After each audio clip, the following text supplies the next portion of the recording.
The sun hung low over the endless sweep of desert, painting the horizon in gold and copper as the cowboy rode alone, his coat dusted in red sand and his horse breathing steady beneath him. The wind whispered through the sagebrush, carrying a silence only the west could keep. His name was Colton Graves, a man who'd seen too much of life to still believe in mercy, but not enough to stop wanting to find it. He had been riding 3 days out from the nearest town, following the faint trail of cattle thieves who'd stolen from his employer, when he saw something lying motionless near a dry creek bed. At first he thought it was a trick of the sun, a bundle of cloth caught in the wind. But as he drew closer, his hand resting on the worn grip of his revolver, he saw it was a person, a woman, barely breathing, blood staining her side. Her long black hair was tangled with dust, her skin pale from the loss of blood, and her torn buckskin dress told him she wasn't from any town nearby. She was Apache. For a long minute, Colton just sat in the saddle, staring down at her, torn between caution and instinct. The Apaches were fierce, and in these parts, a white man alone could vanish in the night if he crossed their path. But something in the woman's stillness, the way her hand twitched as if fighting to hold on, stirred something inside him that no amount of frontier hardness could silence.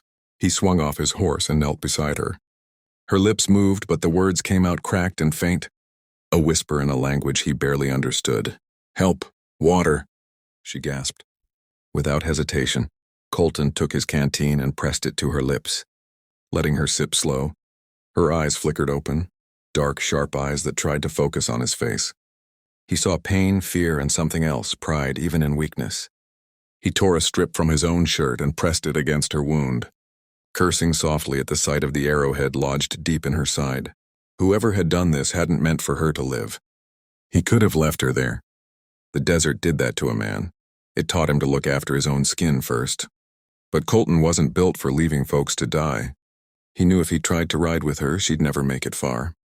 The only way she had a chance was if she got to shelter and medicine before nightfall, and that meant giving up the only thing that kept him alive, his horse.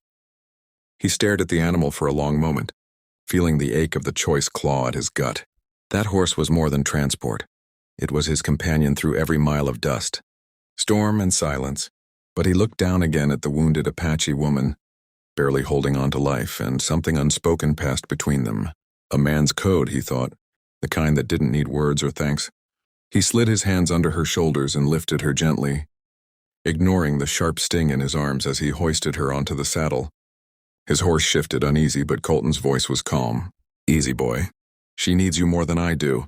He tightened the reins in her weak hands and tied them lightly so she wouldn't fall. "Ride east," he murmured, pointing toward the faint outline of the mesas where the Apaches were said to camp. "If you can stay on, they'll find you." He gave the horse a firm slap on the flank. The animal hesitated, then galloped off across the sand, carrying the woman into the blazing horizon. When the sound of hooves faded, the silence hit him harder than he expected. The wind picked up again, colder now as the sun began to sink. He was a man alone, on foot, with miles of barren land between him and safety. But as he watched the distant figure disappear into the glow, something inside him felt strangely lighter. Night fell fast, bringing with it a chill that cut through even his worn leather coat. Colton found shelter beneath a rocky ledge, built a small fire, and leaned against his saddlebag, staring into the flames.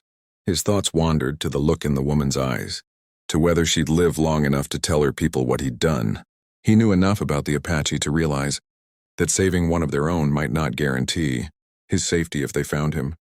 They were proud, protective, and slow to forgive trespass. Still, he had no regret. Some acts, he thought, were worth whatever came after. Just before dawn, he woke to a sound that didn't belong, the faint thud of hooves on hard earth. He sat up sharply, every sense alert. The sound grew louder, closer, until the ground itself seemed to tremble. He stood, squinting against the early light, and his heart began to pound.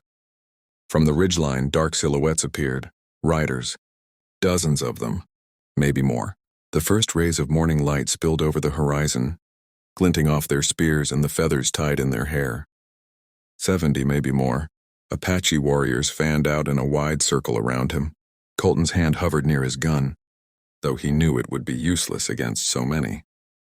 The riders drew closer, the earth shaking beneath the weight of their horses, dust swirling around them like a storm.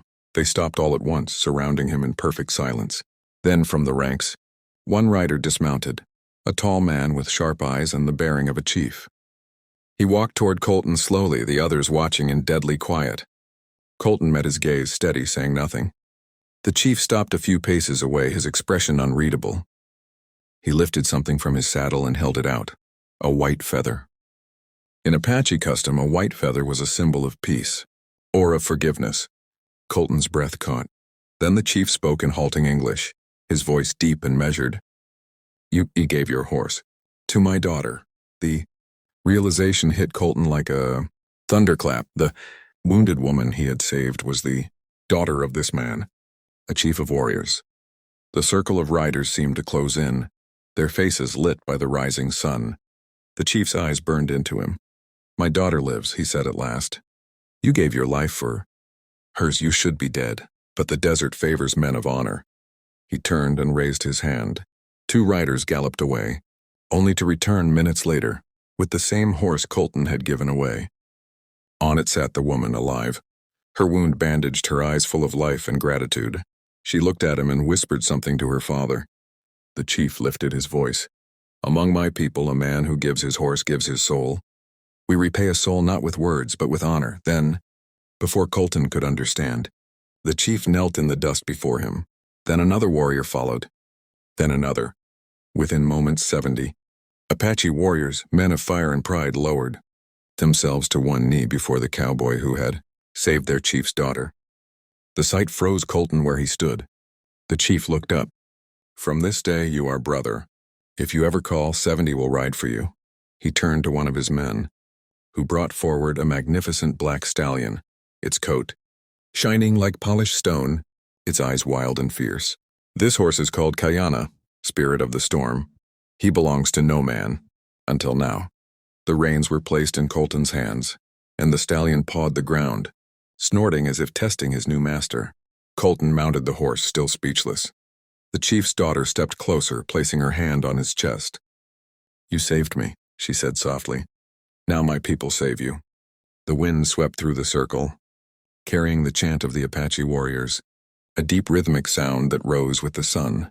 Colton tipped his hat and nodded to the chief. I'll carry your honor with me, he said. The chief's voice thundered back, Then ride, brother. The desert knows your name. As Colton rode away, the black stallion's hooves thundered against the earth, his shadow stretching long behind him. He turned once at the ridge and saw the warriors still standing in salute, the woman's figure framed by sunlight. For the first time in years he felt peace, a kind he'd never known.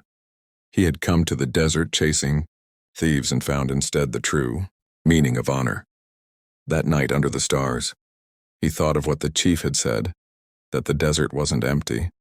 It held the souls of those who still believed in something greater than themselves. He smiled faintly and whispered into the firelight, Guess some things are still worth dying for. And that's the story of the cowboy who gave his only horse to a wounded Apache woman, and how the next day, 70 warriors did the unthinkable. If this story touched your heart, if it made you believe that honor and kindness still matter in a world full of dust and noise, then don't just scroll away. Hit that like button, subscribe to the channel, and ring the bell icon so you never miss another powerful Western tale like this one. Every click helps us keep these forgotten legends alive, stories of courage, loyalty, and redemption that still echo across the old frontier.